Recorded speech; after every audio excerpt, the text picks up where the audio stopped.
Dizer que eu estou chegando, muito feliz e que 2018 possa ser maravilhoso para todos nós. Gostaria de agradecer também ao presidente Leco, ao Raí, pelos esforços que fizeram junto do Alexandre Pássaro. Então dizer para vocês que aguarde, está chegando.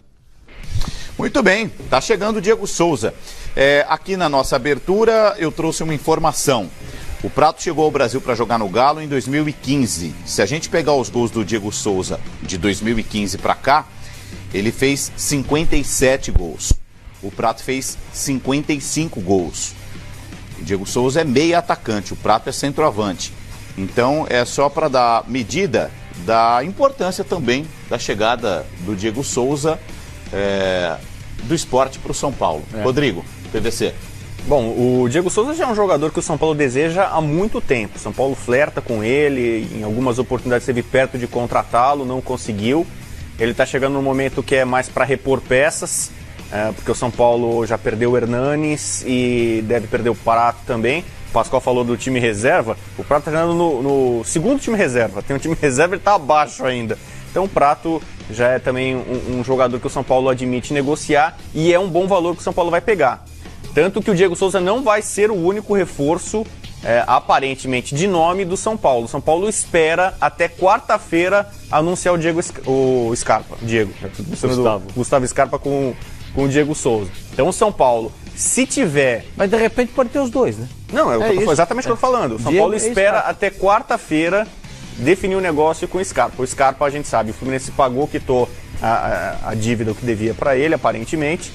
Mas já no final de dezembro, o Scarpa já tinha entrado na justiça pedindo uma liberação. Então o São Paulo, que é desde o começo dos interessados no Scarpa, espera também com o dinheiro que vai conseguir com o Lucas Prato efetuar essa contratação. E o mercado deve ser agitado. O Cueva pode sair. Rodrigo Caio a gente já sabe, se aparecer alguma coisa boa, o Rodrigo Caio sai. Mas o São Paulo deve ser um time completamente diferente do meio para frente. Ainda tem o Marinho como possibilidade, Marinho ex-Vitória, é um jogador que o São Paulo também tá de olho, o Raí, o Ricardo Rocha não cuida disso, mas o Raí, o Alexandre Pássaro é como se fosse a parte jurídica, o advogado para selar o negócio. O Raí foi para Recife, junto com o Pássaro, para efetuar o negócio. Bom lembrar, o Sport tinha uma dívida com o São Paulo de pouco mais de 2 milhões de reais, referente ao Rogério, só que o São Paulo não usou esse trunfo, essa dívida nessa negociação, porque o São Paulo queimou esse cartucho repassando o Regis para o Bahia. O São Paulo comprou uma parte que ainda o Sport tinha do Regis para efetivar a contratação do Jean Goleiro. O São Paulo uma engenharia que o São Paulo fez. Pegou essa dívida do Sport, adquiriu uma parte a mais do Regis, deixou com o Bahia, pegou o goleiro Jean e acertou os 10 milhões que o Sport pedia pelo Diego Souza. Eu tenho uma opinião muito formada há muito tempo sobre o Diego Souza, que eu acho que ele tem muitas similaridades com o Raí, jogador. Porte físico, qualidade técnica. Só que bate falta, cabeceia. Só que o Raí, em um momento da carreira com o Tele Santana e com o Moacir Santana, deu um passo muito grande, evoluiu demais e virou um jogador de um outro nível, de um outro patamar, que o Diego Souza não conseguiu ser. Mesmo chegando à seleção brasileira, sempre defendeu grandes clubes, aliás, rodou demais, né? E eu não sei, a cabeça tal, talvez ele tenha se perdido em algum momento, mas ele tem potencial ainda, eu acho, para ser um jogador top no Brasil, como foi em 2007, quando ajudou, carregou, liderou o Grêmio até a final da Libertadores. Portanto, eu acho que é um grande reforço. É um desejo que o São Paulo já tem há muito tempo e que agora, diante das perdas que o São Paulo teve, já passa a ser um dos líderes, tecnicamente falando, do São Paulo. Fico aqui pensando se ele tem tempo ainda, PVC, Quesada, Pascoal, para ir para a Copa do Mundo. Porque ele foi convocado pelo Tite algumas vezes. Ele tá no foco do Tite, ele tá na lista dos jogadores. A questão muita gente está atribuindo assim, e se ele jogar como ponta de lança no São Paulo, ele não é centroavante do Tite. Ele pode ser, porque o Tite convocou o Diego Souza sem jogar como centroavante. Então a questão é ele jogar bem pelo São Paulo, aparecer bem. O Diego Souza disse pro Sport que queria ser negociado, e foi negociado também em função disso. Não que o Sport tenha facilitado a negociação. O Diego Souza pediu para ser facilitada a negociação se houvesse proposta. Houve. O único pecado dessa história é você ter que mudar de novo o time inteiro do São Paulo, o sistema tático do São Paulo de novo. Eu hoje perguntei pro Dorival Júnior se muda de 4-1-4-1 para 4-2-3-1. Ele disse, eu vou conversar com o Diego ainda. Na chegada do Diego Souza, vai conversar com ele, saber qual é a característica. Mas a lógica, se você tiver o Scarpa, e eu acho que o Scarpa, o São Paulo tem a intenção de anunciar até quarta-feira, mas o embrólio jurídico pode prolongar um pouco isso. O São Paulo está na briga, tá? A gente falou aqui na terça-feira que o Scarpa indo para a justiça e o São Paulo estava na briga. Agora, o Diego Souza, ou ele entra no lugar do Prato, que não é a dele, ou ele entra como ponta de lança e você muda o sistema. Você não vai jogar com 2 meias e 2 pontas e um volante só. Em tese, com o Diego Souza... Sem o Cueva, ele pode fazer a ligação. Ponta de lança, só não pelo lado do campo. Não, por dentro. Então, ele é um homem atrás do centroavante. Ele é o segundo atacante, o que encosta. O que difere do time que o São Paulo tinha montado. Então, é ótima a contratação. É excelente o negócio para o São Paulo. O único ponto é que, de novo, o São Paulo vai mudar muito de um semestre para o outro. Podem jogar juntos Diego Souza, Cueva e, hipoteticamente, o Scarpa? Eu acho até que pode, mas aí vai sobrar gente que não deve sair do time do São Paulo. Por exemplo, eu não tiraria o Marcos Guilherme, porque é o jogador que dá profundidade ao time do São Paulo. Se você tem esses jogadores, você precisa de alguém para dar profundidade. Porque senão você vai ficar com a bola trabalhada no meio e vai ser muito difícil você superar as linhas de marcação do adversário. Esse é um cara que eu não tiro do time. O Marcos Guilherme tem que ficar. Agora, você pode pensar um pouquinho. O Diego Souza não é só centroavante, não é só ponta de lança. Ele jogou no Palmeiras como meia de ligação, né? Com 2 meias. Com 2 meias, né? Então ele pode jogar também nessa função. Eu acho que, conforme disse... Quem eram os meias, Pascoal? Valdívia e ele. O Valdívia e ele. Como disse o Rodrigo Bueno, de repente, ele pode fazer uma função diferente no time do São Paulo. Pode jogar com uma outra estrutura, de um formato diferente. Eu acho o Diego Souza... Eu tenho uma definição clara do Diego Souza. O Diego Souza é um jogador forte, tecnicamente muito bom, bate falta, não se recusa ao confronto com o adversário, porque ele tem corpo, ele aguenta o tranco e ele gosta do corpo a corpo com o adversário, cabeceia bem. O que falta para ele é esse impulso na carreira. Não sei se com 32 dá, sabe, esse impulso, essa alavanca, porque ele tem tudo que o São Paulo precisa. Tudo que o São Paulo precisa. Tecnicamente, de posicionamento, vai ter variação tática, tudo ele tem. Agora vai depender dele, de como enfrentar esse gigante São Paulo. Só um ponto, desculpa. Só porque o Rodrigo falou isso, você colocou esse negócio. Eu fiz uma matéria com o Raí em 91, o impulso na carreira. O Raí em 91, em maio, depois de ser campeão brasileiro, ele dizia assim: eu comecei o ano 91 dizendo, vai ser o meu ano. E você vê como aquele ano mudou a carreira do Raí. Em 90, apesar de vice-campeão brasileiro, a torcida pegava no pé do Raí. E ele resolveu que era o ano do impulso e ele voou depois. A biografia do Gustavo Kirten, em uma das passagens sobre o primeiro título em Roland Garros em 97, ele diz que numa troca de bola, num treinamento, ele era um coadjuvante apenas no circuito, ele está batendo bola com o Larry, aquecendo, e o Larry dá uma série para ele de 70 bolas, eu não me lembro ao certo, quem tiver a curiosidade, vale a pena ler a biografia do Guga. E ele consegue rebater todas, a ponto dele não se lembrar de nenhuma outra troca de bola em que ele fosse buscar todas, e ele define no livro como o muro. Aquele dia eu entendi que eu quebrei um muro que existia, que era a diferença de eu ser um bom jogador para um jogador de ponta, para eu entrar antes da conquista. É claro que depois ele junta as peças, né? Depois do título, ele, poxa vida, como que eu ganho o Roland Garros?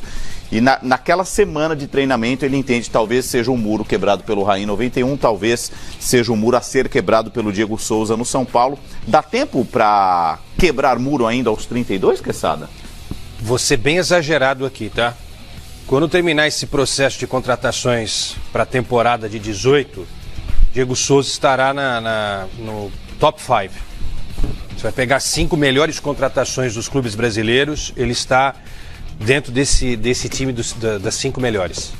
Não tenho dúvida disso. O cara é craque. Agora, precisa estar bem fisicamente, porque como o Pascoal falou, ele é um cara muito forte. Tem que estar fino, né? Tem que estar atlético para suportar. Em alguns momentos nessa temporada a gente viu um Diego Souza um pouco mais Pesado. Agora, especialmente depois do episódio Palmeiras. Que aquilo lá foi um negócio realmente muito mal explicado, mas enfim, passou, agora ele é jogador de São Paulo. O que eu considero é o seguinte, para mim ficou claro que o segundo do Jesus é o Firmino. O Firmino tá bem. Eu também acho. Porque o Tite convocou o Diego Souza para dar uma disputa aí. Quem que vai ser o segundo do Jesus? Presta atenção no Firmino. Que é importantíssimo, para o cara também não achar que tem cadeira cativa. Ao mesmo tempo, o Tite considera que o Diego Souza pode fazer essa função do falso 9, como pode fazer essa função que a gente está imaginando que será dele no São Paulo Futebol Clube. Acho que o São Paulo contrata um jogador que pode fazer muito bem essas duas funções. Veja só, não é oficial ainda a saída do gringo, né? Não, mas a chance aumentou consideravelmente. Tudo bem, mas vamos esperar acontecer. Porque digamos que o Prato não saia, que seria o melhor cenário, aí e o Scarpa venha. Cara, olha o time do São Paulo. Jusilei, Petros, Scarpa, Diego Souza, o carequinha lá, o Marcos Guilherme e o Prato.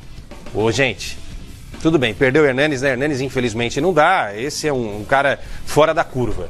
Agora, é um time para brigar por títulos, hein? Eu não tenho dúvida disso. Se fizer tudo certinho, der tranquilidade e sustentação ao trabalho do Dorival, São Paulo vai fazer uma temporada do tamanho da envergadura do São Paulo Futebol Clube. A segunda metade do Campeonato Brasileiro trouxe o São Paulo como a segunda melhor campanha, né? Atrás da Chapecoense. Quinta melhor campanha. Quinta melhor campanha. A diferença pequena de pontos. Mas a pontuação foi só um ponto em relação ao que mais São Paulo terminou em quinto lugar na tabela do segundo turno. Agora, tinha Cueva, que a gente não sabe até onde o time pode contar com ele, porque ele dá mancadas seguidas, né? Reapresentação, briga com o companheiro, enfim. Tinha o Hernanes e tinha o Prato.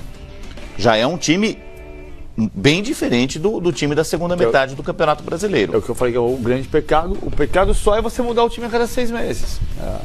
O São Paulo começou ano passado com um time de garotos, aí resolveu vender os garotos, contratar um time mais forte. O time ficou forte, ficou mais forte. Só que aí você precisa mudar de novo. Você mudou só o Hernanes, o Prato e talvez o Cueva se tiver proposta. Não tem proposta pelo Cueva nesse momento. Se tiver proposta, São Paulo vende. São Paulo ainda confia na possibilidade de uma troca, um negócio com o Santos pelo Vitor Ferraz. Uma pergunta. A nova presidência do Santos é contra, a diretoria anterior, a presidência anterior do Santos era mais maleável nesse negócio. O Cueva já se apresentou? O Cueva ainda não se apresentou. Está marcado para essa semana. O grande, é lógico, o São Paulo está em um processo de tentativa de evolução, diminuiu dívida. É incrível isso. Fortaleceu a equipe, mas o problema é você pensar. Não estamos comparando o São Paulo do ano passado com o São Paulo deste ano. Nós estamos comparando o São Paulo destes tempos com o São Paulo de tempos atrás. O único pecado é que começa de novo transformando o time inteiro. Você não está comparando o São Paulo com o São Paulo de tempos atrás. Você está comparando o São Paulo de 17, que começou de um jeito, foi transformado, começou com um treinador, foi transformado em outro time, para o time de 18 que também está transformado. O São Paulo desta época com o São Paulo de outras épocas. O único problema é que você está sempre em ebulição. Assim, claro que é ótimo o Diego Souza. E se acertar o Scarpa vai ser sensacional. Vai faltar um centroavante para saber se sai o Prato, se sair o Prato de fato, vai faltar um centroavante. A questão é o único pecado é você não começar a temporada com todo mundo chegando assim, bom, tá aqui meu time, vamos treinar 20 dias, o tempo é curto porque o calendário exige, mas vamos começar o Campeonato Paulista e o time aqui, ó. Esse time aqui vai ganhar. Você, de novo, não sabe quem é o goleiro titular do São Paulo. São Paulo contratou o Jean, que é jovem, o Sidão terminou como titular, mas o Jean chega com um status para brigar por isso. São Paulo dispensou 2 goleiros e trouxe um só, né? Por isso vai contratar mais um. Eu já trouxe essa informação há 10 dias. O São Paulo vai atrás de mais um goleiro. São Paulo está com... Cavalieri está na praça. Então tem Sidão, tem o que chegou lá do Bahia. O Lucas Perry. Mas aí esse que vem para brigar, de repente vem até para ser titular. Essa é a ideia do São Paulo. Você falou Cavalieri, não tire esse nome da mira, o que seria um goleiraço pro São Paulo, entre nós, hein? Pra mim, pelo menos, o Cavalieri... São Paulo tá com carência na lateral direita, na lateral esquerda, o São Paulo tem até uma certa gordura, né? E volta do Reinaldo... Você falou do Vitor Ferraz, uma ideia de colocar o Cueva na negociação para ir pro Santos? Isso eu não sei. Eu sei que o São Paulo ainda tá muito disposto Ótimo negócio pro São Paulo, hein? Porque o Dorival especialmente gosta muito dele, conta com ele, por isso a chance continua. No lateral esquerdo do São Paulo está bem resolvido com a volta do Reinaldo. O Júnior Tavares começou muito bem, se pintar algum bom negócio também, né, negociado, é moeda de troca. Pode ser inclusive com o Scarpa no Fluminense.